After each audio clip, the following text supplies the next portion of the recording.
Saudara yang terkasih di dalam Yesus Kristus, marilah kita memulai ibadah keluarga kita masing-masing di rumah kita masing-masing pada Minggu 5 Juli 2020 saat ini dengan kita memasukinya dalam saat teduh sejenak.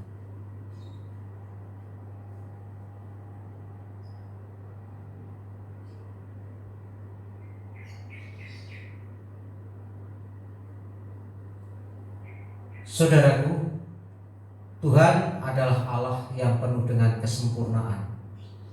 Tuhan tiada cacat celah, karena Allah kita adalah Allah yang kudus dan suci adanya. Mari kita memuji Tuhan kita yang penuh dengan kesucian.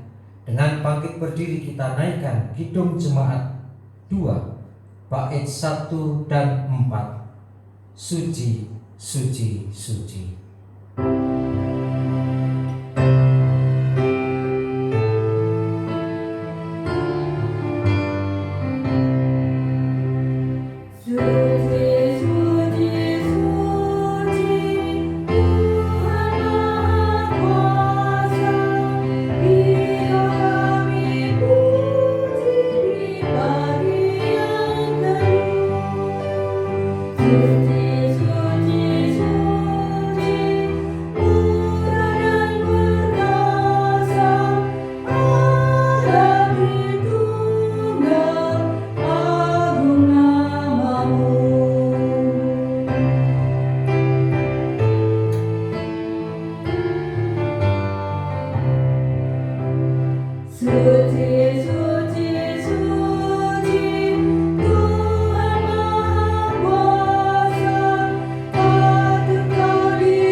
Tuhan yang menciptakan langit dan bumi adalah sumber pertolongan kita.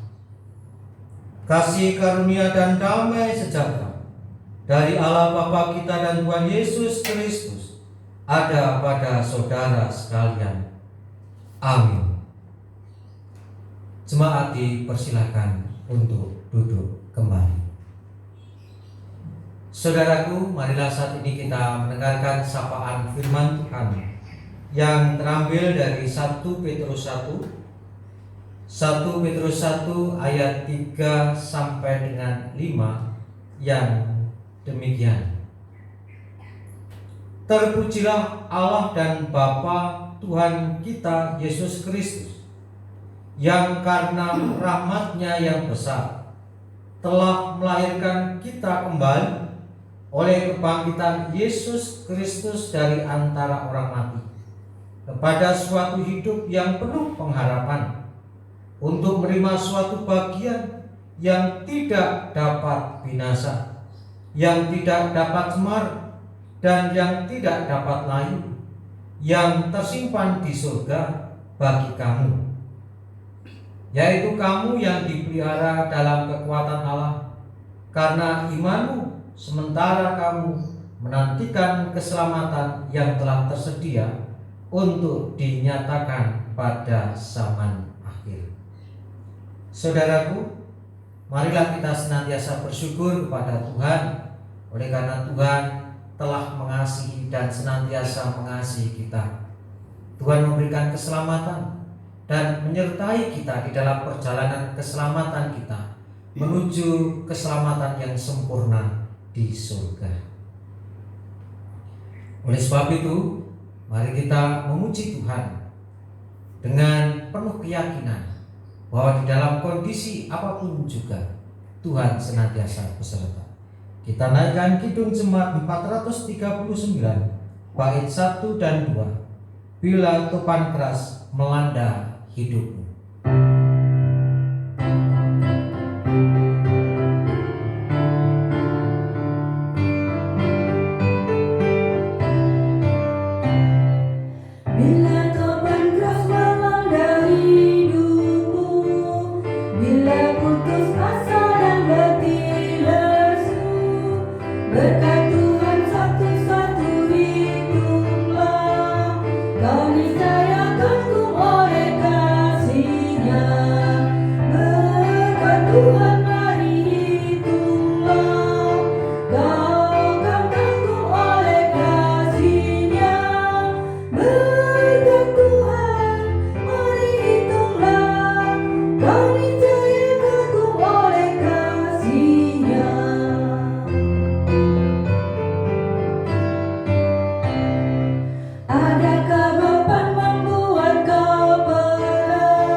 di dalam doa.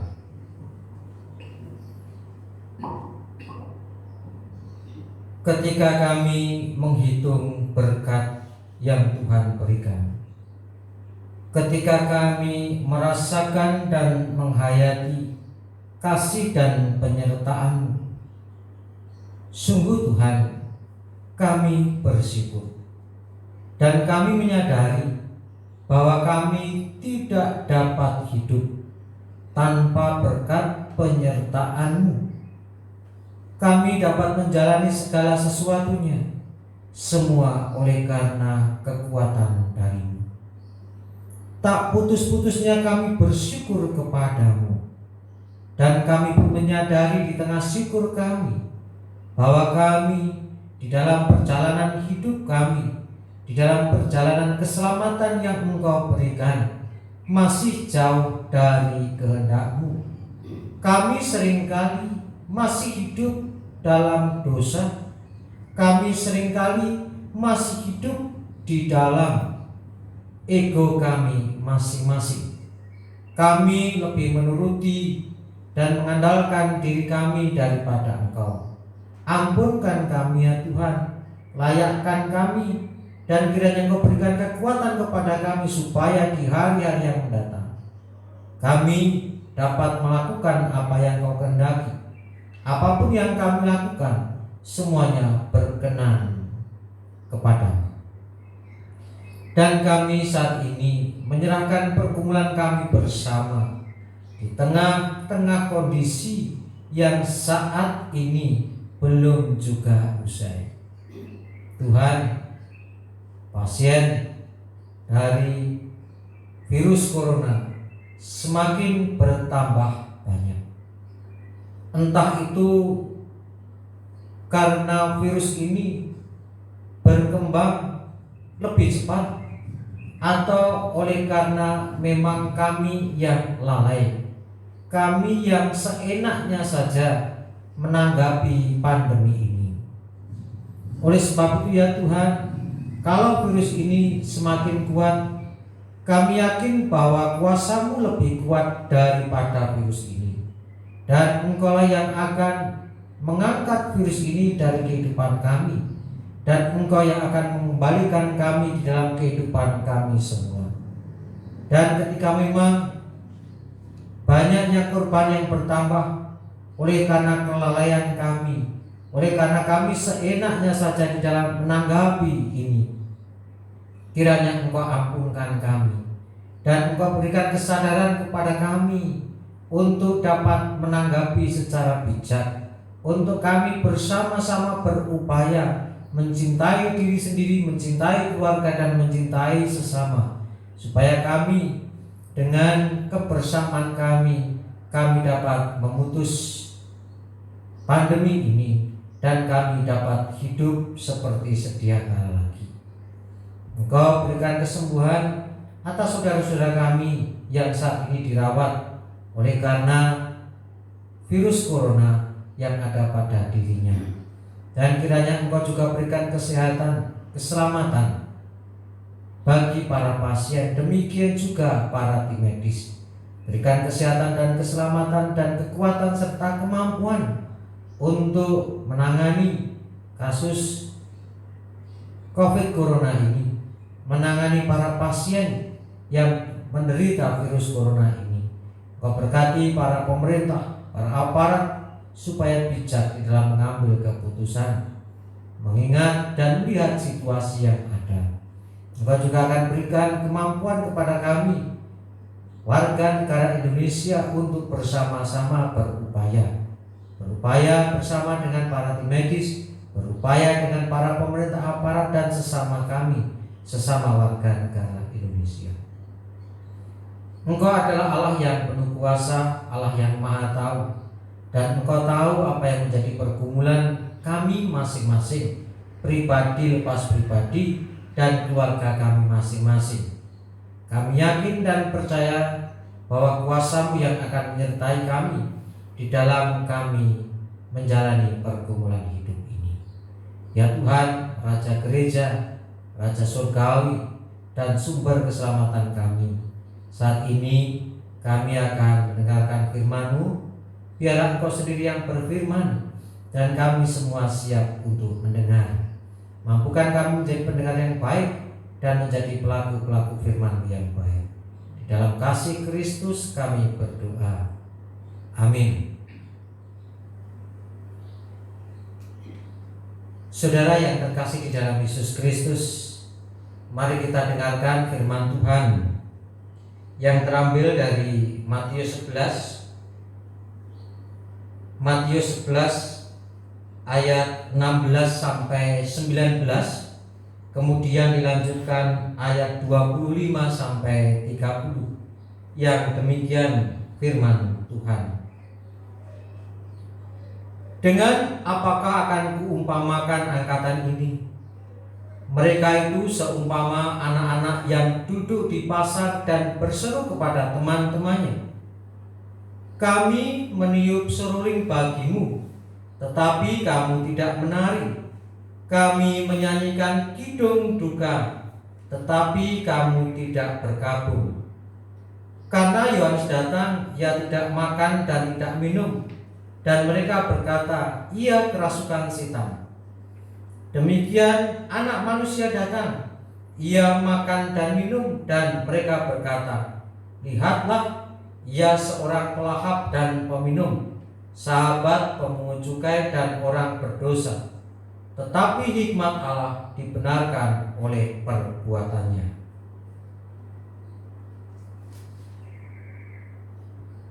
Pada waktu itu berkatalah Yesus, aku bersyukur kepadamu Bapa, Tuhan langit dan bumi, karena semuanya itu Engkau sembunyikan bagi orang bijak dan orang pandai, tetapi Engkau nyatakan kepada orang kecil. Ya Bapa, itulah yang berkenan kepadamu. Semua telah diserahkan kepadaku oleh Bapakku, dan tidak seorang pun mengenal anak selain Bapa, dan tidak seorang pun mengenal Bapa selain anak, dan orang yang kepadanya anak itu berkenan menyatakannya.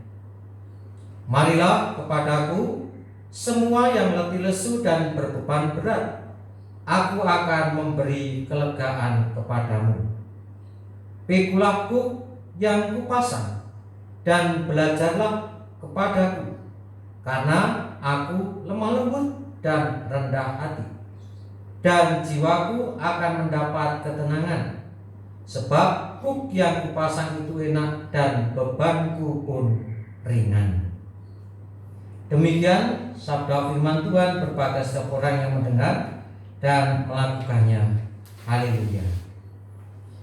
Saudara yang terkasih di dalam Yesus Kristus, sebagai manusia tentunya kita pernah atau bahkan sering merasa bosan, jenuh, dan merasa penat di dalam menjalani kehidupan ini. Entah itu kejenuhan, kebosanan, dan kepenatan itu bisa muncul karena yang pertama, rutinitas yang kita jalani. Setiap hari itu saja, itu melulu yang kita lakukan, sehingga kita menjadi jenuh, kita menjadi bosan dan merasa penat. Bukan hanya rutinitas yang kita jalani yang membuat kita menjadi jenuh dan bosan, namun juga persoalan hidup. Persoalan hidup yang begitu berat, persoalan hidup yang tidak kunjung ada penyelesaiannya, membuat kita seringkali menjadi bosan, jenuh, dan penat. Bahkan persoalan yang satu belum selesai, muncul persoalan berikutnya. Persoalan ini belum selesai, muncul persoalan itu. Dengan demikian pergumulan hidup menjadikan kita bisa merasa jenuh, merasa bosan, dan merasa penat. Oleh karena kebosanan, oleh karena kepenatan yang kita hadapi, yang kita alami, itu bisa membuat diri kita menjadi lemah, baik lemah secara psikis ataupun secara fisik. Oleh karena kejenuhan, oleh karena kebosanan, oleh karena kepenatan, bisa membuat kita menjadi stres. bukan hanya menjadi stres, menjadikan imunitas tubuh kita juga melemah, daya tahan tubuh kita menurun, mudah terserang berbagai macam penyakit. Bahkan tidak hanya itu saja, orang yang merasa jenuh, bosan, bahkan mengalami kebosanan yang berkepanjangan menjadikan dia stres, bisa juga menjadikan dia mudah tersinggung. Oh, biasanya orang itu kok periang, orang itu gembira, tapi karena persoalan hidup mendadak dia menjadi pemarah, dia mudah tersinggung, bahkan bisa menjadikan kita patah semangat di dalam menjalani kehidupan kita. Nah, oleh sebab itu, maka di dalam kehidupan kita harus berusaha untuk menghindarkan diri dari kejenuhan, kebosanan, dan kepenatan. Dan memang jika kita mengalami kebosanan dan kepenatan, kejenuhan, mari kita lekas berusaha, berupaya supaya hal tersebut lekas hilang, segera hilang dari diri kita, karena dampaknya tidak baik untuk diri kita. Banyak orang untuk menghilangkan kejenuhan, kepenatan, kebosanan melakukan rekreasi bersama dengan keluarga. Namun untuk saat ini di tengah pandemi kita itu tidak bisa kita lakukan. Tapi dulu ketika belum ada pandemi ini, setiap orang jenuh, bosan, refreshing ke tempat-tempat terdekat yang indah yang dapat menghibur diri kita. Bisa juga dengan nonton televisi, baca buku, atau juga menyalurkan hobinya, hobi olahraga dan lain sebagainya. Dan memang itu harus kita lakukan. Kita harus ada waktu khusus meluangkan untuk menyegarkan diri, untuk refreshing, supaya kita tidak mudah jenuh, tidak mudah bosan, tidak mudah penat dalam menjalani rutinitas dan dalam menjalani pergumulan hidup. Namun yang perlu diingat, jangan sampai refreshing kita itu berlebihan atau kebablasan, bahasa Jawanya. Kebablasan atau berlebihan yang saya maksud artinya bahwa refreshing itu malah menjadi fokus kita. Rekreasi, nonton TV, dan lain sebagainya, kegiatan-kegiatan yang menghibur justru menjadi fokus kita, sehingga kita lupa kalau kita harus kembali ke rutinitas kita kembali ke dalam pergumulan kita. Refreshing boleh-boleh saja dan memang perlu dilakukan, namun ini adalah kegiatan sementara yang tidak boleh menggantikan rutinitas, tanggung jawab kita, dan pergumulan kita. Refreshing hanya berfungsi untuk menyegarkan diri supaya kita dapat kembali beraktivitas dengan semangat yang baru, kembali dalam pergumulan dengan semangat yang baru. Nah, dalam bacaan kita Matius 11 khususnya ayat 28, di sana Tuhan Yesus memberikan tips kepada kita supaya kita terhindar dari kejenuhan, terhindar dari kebosanan dan kepenatan. Di dalam ayat 28 Tuhan Yesus mengatakan demikian: "Marilah kepadaku semua yang letih lesu dan berbeban berat, Aku akan memberi kelegaan kepadamu." Dalam ayat ke-28 ini dikatakan, marilah yang letih lesu dan berbeban berat. Tuhan Yesus memberikan undangan kepada setiap orang yang letih lesu dan berbeban berat supaya datang dan beroleh kelegaan. Undangan ini merupakan tips dari Tuhan. Siapa yang letih lesu, siapa yang berbeban berat, itu datang kepada Yesus. Tipsnya adalah datang kepada Yesus supaya ada kelegaan, supaya hilang kejenuhan, kebosanan, dan kepenatan dalam hidup. Nah, bagaimana kita harus datang? Datang itu merupakan sebuah kata kerja. Datang berarti kita sebelum sampai ke suatu tempat, sebelum kita datang ke suatu tempat, ada proses perjalanan. Jadi ketika kita datang kepada Tuhan, itu adalah merupakan suatu proses perjalanan di mana kita harus sampai kepada Tuhan. Sampai kepada Tuhan dalam hal ini bukan berarti kematian, tetapi menghadap Tuhan, dekat dengan Tuhan dalam hidup kita. Bagaimana caranya? Tuhan Yesus berkata dalam ayat 29, "Pikulah kuk yang kupasang dan belajarlah padaku, karena aku lemah lembut dan rendah hati, dan jiwamu akan mendapat ketenangan." Melalui ayat ini kita mengetahui bahwa ketika kita mau datang melakukan perjalanan untuk sampai dan dekat kepada Tuhan di hadapan Tuhan, kita harus melakukan dua hal. Yang pertama, memikul kuk dan belajar kepada Yesus. Yang pertama soal memikul kuk. Kuk itu adalah beban yang dipasangkan kepada kerbau yang digunakan untuk membajak. Jadi kuk ini adalah sarana bagi si kerbau itu untuk menjalankan tugasnya. Dia dibebani tugas untuk membajak sawah. Dan ini berarti ketika Yesus mengatakan pikulah kuk, ini Tuhan Yesus tidak mengatakan bahwa pikulah tanggung jawab yang ku berikan kepadamu. Jadi setiap orang percaya diberikan kuk, dipasang kuk, artinya diberi tanggung jawab. Tanggung jawab untuk apa? Kalau kerbau tanggung jawabnya membajak, baik itu ladang ataupun sawah. Nah, kalau orang percaya tanggung jawabnya adalah melayani. Dan Tuhan Yesus mengatakan bahwa dalam ayat yang ke-30, "Sebab kuk yang kupasang itu enak dan bebanku pun ringan."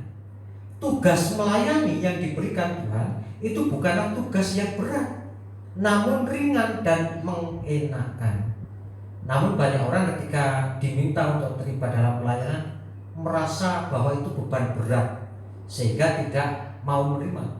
Padahal jelas Tuhan Yesus mengatakan kuk yang kupasang itu ringan dan enak. Ringan artinya bahwa ketika kita mau ambil bagian dalam pelayanan itu bukan sesuatu yang berat. Meskipun di dalam pelayanan kita dapat menerima segala konsekuensi dan resikonya, namun pelayanan itu adalah pelayanan yang ringan. Maksudnya artinya ketika kita dibebani atau diberi tugas untuk melayani, ringan dalam arti kita mampu melakukannya. Karena Tuhan tidak akan memberikan sebuah tugas yang manusia tidak dapat untuk melakukan. Tugasnya ringan, tugas itu diberikan karena Tuhan tahu kita mampu untuk melakukan. Kuk itu ringan dan enak. Enak dalam hal ini adalah ketika kita melayani, pelayanan itu bukan sebagai beban, tetapi pelayanan yang kita lakukan itu dapat menjadikan berkat bagi diri kita sendiri. Contohnya misalnya ketika kita melayani di gereja, kalau kita di KC, Gereja Kristen Jawa, dengan memiliki aturan yang main ada, struktur organisasi yang ada. Ketika kita melayani di gereja kita misalnya masing-masing di GKJ, kita belajar berorganisasi, kita belajar untuk bekerja sama dengan orang lain, kita belajar untuk berkreativitas. Karena seringkali dalam pelayanan terjadi persoalan. Nah, ini kita berpikir, menimbang-nimbang, kita berkreasi. Dengan melayani, kita belajar berkreasi, berkreativitas. Dengan melayani, kita memiliki banyak hal untuk dijadikan dasar bagi kita di dalam pekerjaan kita misalnya. Ketika pekerjaan mengalami kesulitan, karena kita sudah sering melayani, kita terbiasa berkreativitas. Akhirnya orang lain merasa kesusahan dengan tugas di dalam pekerjaan masing-masing, tapi kita merasa mudah karena kita sudah terbiasa berkreativitas. Di samping terbiasa berkreativitas dalam kehidupan kita bersama di dalam masyarakat, kita sudah belajar di dalam gereja soal bekerja sama dengan orang lain, bagaimana menghadapi orang satu dengan yang lain dengan metode yang berbeda. Maka di dalam masyarakat pun kita juga dapat bergaul dengan baik, karena kita belajar dari pelayanan kita di dalam gereja. Sehingga pelayanan ini bukanlah beban yang memberatkan kita, justru pelayanan yang Tuhan berikan tugas ini membantu kita untuk dapat melakukan segala sesuatu dalam kehidupan kita. Karena di dalam pelayanan yang Tuhan berikan dan ketika kita melayani, kita belajar banyak hal. Yang kedua adalah belajar kepada Yesus Kristus. Dikatakan bahwa di dalam ayat 28 bagian 29 bagian yang akhir, Tuhan Yesus mengatakan, "Aku lemah lembut dan rendah hati." Jadi kita bisa belajar dari Yesus soal lemah lembut dan rendah hati. Lemah lembut dan rendah hati ini didampakkan oleh Yesus ketika dia turun ke dunia menyelamatkan manusia. Pertama, lemah lembutnya, dia menolong, suka menolong. Ketika dia mendapatkan penolakan, Yesus sabar. Ketika dia menjadi utusan Sang Bapa, Yesus taat. Ketika Yesus mengalami pergumulan yang berat, dia berdoa kepada Tuhan, kepada Bapa, dan minta agar cawan ini berlalu ketika dia mau disalib, tapi kehendakmu yang jadi, berserah kepada Bapa. Kita bisa belajar dari Yesus di dalam kita menjalani rutinitas pekerjaan kita, pergumulan hidup. Dalam hal ini, bagaimana kita belajar untuk bersabar. Ketika kita menjalani rutinitas pekerjaan dan itu sulit, ya sabar. Jangan ya mudah patah semangat. Ketika kita menjalani pergumulan hidup, sabar. Menerima dengan sabar, dengan tulus, dan berserah kepada Tuhan, memohon kekuatan dari Tuhan. Jadi inilah dua cara ini yang menjadikan kita atau sebagai jalan bagi kita untuk sampai kepada Tuhan, dekat kepada Tuhan, yaitu memikul kuk, melayani. Kemudian belajar kepada Yesus tentang kesabaran, tentang kelemah lembutan, tentang berserah diri, tentang tidak mudah menyerah, dan lain sebagainya. Nah, ketika kita bisa melakukan hal itu, kita sampai kepada Tuhan dan kita beroleh kelegaan. Dan kelegaan itu yang akan menjauhkan kita dari kejenuhan, kebosanan, dan dari kepenatan. Saudaraku, ketika Yesus turun ke dunia mengorbankan dirinya, Yesus memberikan kelegaan kepada kita, menebus kita dari segala dosa kita. Tidak hanya menebus kita, tapi memberikan pengampunan, memberikan kehidupan yang baru, menjadikan kita lega. Dan undangan yang Tuhan sampaikan dalam Matius 11 ayat 28 ini juga merupakan karya Tuhan. Tuhan berkarya, Tuhan melakukan pekerjaan mengundang kita supaya datang dan kita beroleh kelegaan. Mari kita sambut karya Yesus dengan mau datang kepadanya, dengan melalui dua cara, dua jalan, yaitu memikul kuk dan juga kita belajar dengan Yesus. Tuhan Yesus memberkati. Amin.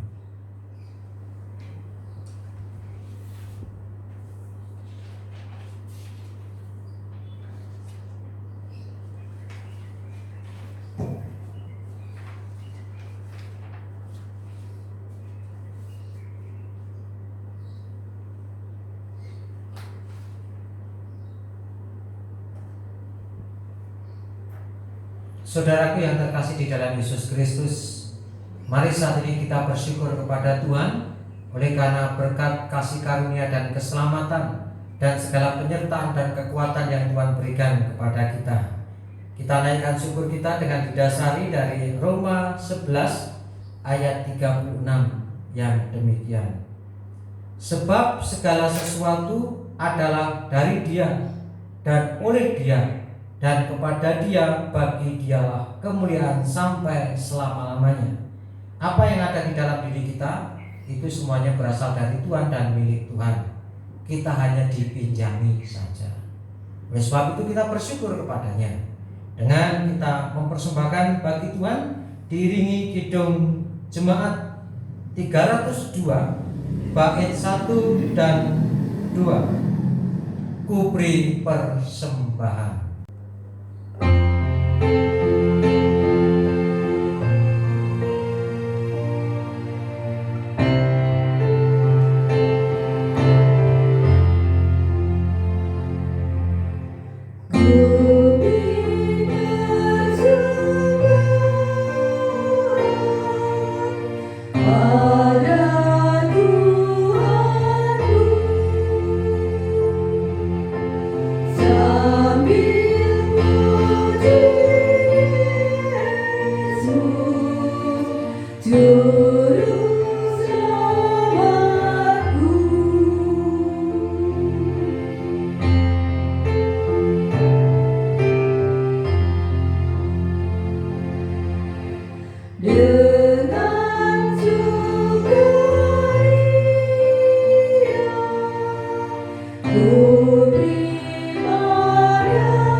Mari bersama-sama kita menghadap Tuhan, kita berdoa.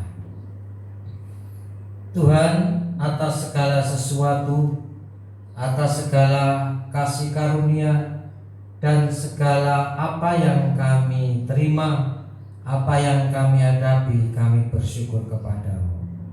Karena Engkau senantiasa menyatakan kasih-Mu, Engkau senantiasa melimpahkan berkat-Mu atas kami, dan kami mempersembahkan bagi-Mu. Kiranya Tuhan terima kuduskan persembahan kami, dan Tuhan, kami juga telah menerima sabda-Mu yang mengatakan bahwa karya-Mu adalah karya yang memberikan kelegaan. Oleh sebab itu, ketika Engkau mengundang kami yang letih lesu dan berbeban berat, kami mau datang kepadamu, menyambut panggilan-Mu dengan cara kami memikul kuk dan belajar daripadamu, supaya kami terbebas, terhindar dari kejenuhan dan kebosanan dalam hidup ini. Terima kasih Tuhan, kami akan melanjutkan aktivitas kami. Kiranya Tuhan beserta dengan kami. Dalam Yesus Kristus kami berdoa. Amin. Mari bersama-sama kita bangkit berdiri.